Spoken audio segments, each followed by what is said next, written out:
Ella es profesora en Relaciones Internacionales del TEC de Monterrey, ex embajadora de Polonia en México y experta en temas, por supuesto, internacionales, a quien agradecemos mucho esta colaboración especial. Beata, muchas gracias. Ayúdanos a entender, buenas noches, ayúdanos a entender en el mapa geopolítico la situación que se está generando por esta brutal tensión que escala cada día que pasa entre Rusia, Estados Unidos y ahora sus aliados de Europa. Buenas noches, Pepe. Un gusto saludarte a ti, a la audiencia. Efectivamente, estamos viviendo momentos muy difíciles a comienzos de este año 2022. De hecho, ya a finales del año pasado se ha notado esa problemática entre Rusia y Ucrania. Recordemos que en 2014 Rusia invadió parte de Ucrania, ocupó parte de Ucrania, Crimea, y a partir de ahí se puede decir esos dos países viven una situación pues de crisis muy compleja. Ahora bien, a finales del año pasado, Rusia decidió desplegar más de 100.000 elementos, fuerzas militares, en la frontera con Ucrania. Y los Estados Unidos han revelado informes de seguridad en los cuales se reflejaba claramente que hay una intención de parte de Rusia de invadir Ucrania, lo cual obviamente ha generado una gran preocupación en Europa y en los Estados Unidos. Hoy estamos viendo con claridad que después de una semana de negociaciones muy intensas, la semana pasada entre Rusia, Estados Unidos, la Alianza Atlántica, para bajar esas tensiones,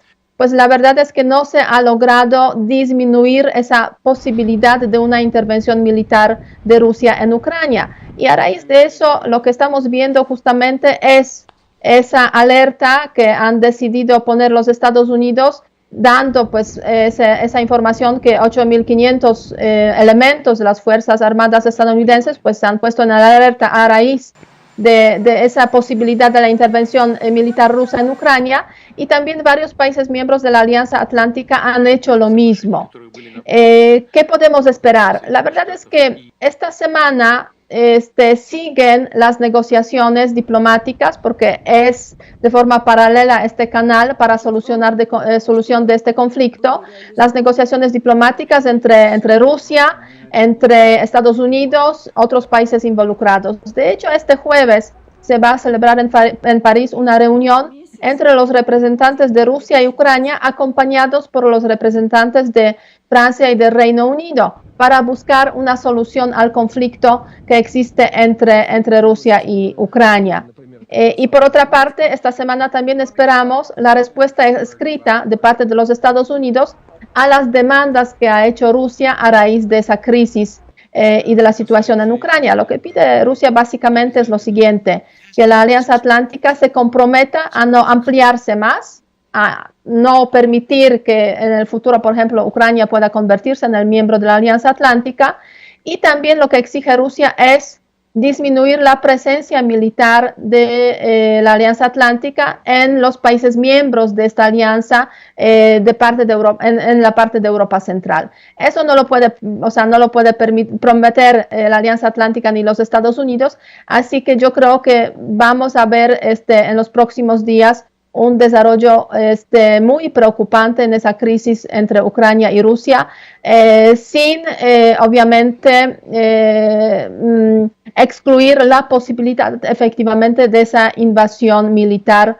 de Rusia en Ucrania. Por eso los Estados Unidos han solicitado a sus diplomáticos, los familiares de los diplomáticos, a salir del país. Y por eso, pues, esas alertas que estamos viendo, por una parte, se enseñan los dientes, pero por otra parte, no se pierde, obviamente, la esperanza de que la solución diplomática puede llegar.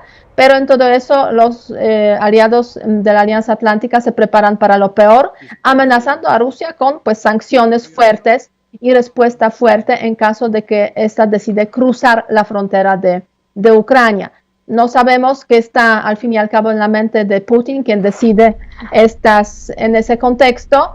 Igual Rusia no se atreverá a atacar precisamente al ver pues esa movilización de las fuerzas de la Alianza Atlántica y ver esa respuesta pues bastante unánime de los aliados. ¿Cuál es la importancia estratégica de Ucrania, tanto para Rusia como para los países de aliados de Europa que integran la Organización del Tratado del Atlántico del Norte, ¿por qué Ucrania se envuelve en esta disputa? Porque Ucrania quiere formar parte de Europa, pero Rusia no quiere que forme parte de Europa. Mira, la relación entre Rusia y Ucrania es una relación histórica. De hecho, se puede decir, los orígenes de la Federación Rusa, de Rusia de hoy, se encuentran precisamente en Kiev, en Ucrania.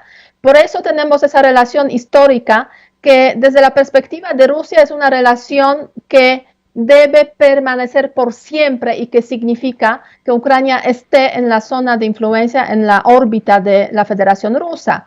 Hay un artículo muy interesante que apareció a mediados del año pasado, firmado por el presidente Putin, en el cual él explica de una forma muy detallada toda la historia de relaciones entre Rusia y Ucrania. Y al finalizar ese artículo dice claramente, la verdadera soberanía de Ucrania está relacionada, la verdadera soberanía de Ucrania va a existir solamente si Ucrania tiene una buena relación con Rusia. En aquel tiempo, se puede decir hace medio año, cuando apareció ese artículo, no teníamos claridad. Yo diría que eso podría significar precisamente ese despliegue de las Fuerzas Armadas en la frontera de Ucrania y ese riesgo tan inminente de una invasión rusa en Ucrania. Hoy ya sabemos que esa posibilidad existe y es más presente que, digamos, en los años anteriores. Hay una relación histórica, hay una relación obviamente también política de hace muchos años. Ucrania formaba parte de la Unión Soviética y durante los tiempos ya después de la desaparición de la Unión Soviética también era un aliado importante hasta el año 2004, cuando los ucranianos deciden hacer una revolución naranja, así se llamaba esa revolución, ese cambio, digamos, en Ucrania, y deciden empezar la separación o la ruptura incluso de esos vínculos que existían entre Ucrania y Rusia. Y es lo que preocupó mucho a la Federación Rusa, a Putin. A partir de ahí empezó una política, digamos, de confrontación y de una relación muy complicada entre la Federación Rusa y Ucrania. Rusia nunca va a soltar a Ucrania, podríamos decir, porque se trata de un país vecino, colchón, una especie de colchón también en sus relaciones con Europa occidental.